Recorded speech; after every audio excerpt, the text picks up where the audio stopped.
The world had fallen silent long before I realized I was truly alone. At first, I thought it was a trick of circumstance, empty streets because of an evacuation I had missed, silent phones because the towers had gone down. But as days turned into weeks, it became undeniable. Every city I entered was lifeless, every house still furnished but deserted, every television set stuck on static, no announcements, no warnings, not even the echo of distant voices, just me, wandering through a planet that had forgotten its people.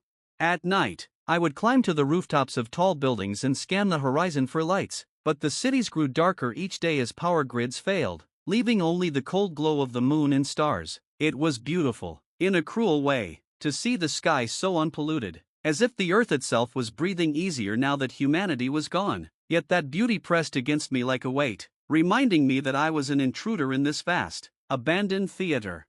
The strangest thing was that there were no bodies, not in cars, not in homes, not in the hospitals I forced myself to search. It was as if the entire species had simply stood up one morning and walked away. The world was full of absence but not of death. That absence gnawed at me more than any graveyard could. I tried to explain it to myself, inventing theories as I scavenged for food: mass abduction, parallel dimensions, a virus that erased people instead of killing them. But the truth was locked behind silence, and silence is the cruelest prison of all.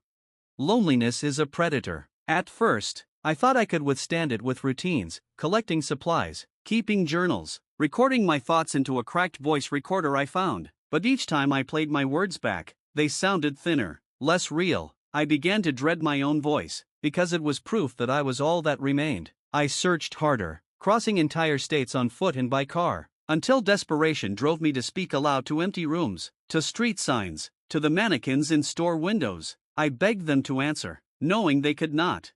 Then one night, while resting in the ruins of an abandoned library, I heard it, a voice, faint, trembling, but undeniably real. It whispered my name. My heart nearly stopped. I ran into the aisles, shouting for the speaker, tearing through dust and collapsed shelves, but I found no one, just silence again, mocking me. I told myself it had been a dream, or perhaps the brain's cruel trick on a starving mind. But the next night, the voice returned, stronger. It called me again and again, always just out of reach, never letting me find it. I tried to follow it across the city. It lured me into subway tunnels, across bridges, through rain-drenched streets. Sometimes it was behind me, sometimes ahead, sometimes echoing from the sky. I began to wonder if I wanted to find it or if it wanted me to follow, because with each night, the voice grew not kinder, but hungrier. One dawn, after days of pursuit, I stood in the center of an empty stadium. The voice called my name from all directions at once. It was inside my head, vibrating my bones, and then I realized the terrible truth. It wasn't another survivor calling to me. It was the absence itself, the void that had devoured humanity. It had been patient, waiting for me to give in, waiting for me to come willingly into its arms. I looked around the silent seats, imagining them filled with people who had vanished into nothingness. They hadn't left, they had been consumed. And now, at last, the void had only one meal left.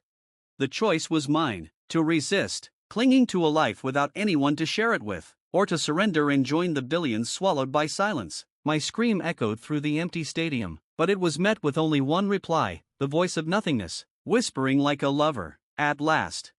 I do not remember if I resisted or embraced it. Perhaps I am already gone. Perhaps you are reading this because you are the last one now. And if you ever hear a voice in the silence calling your name, know this: it is not salvation, it is the end.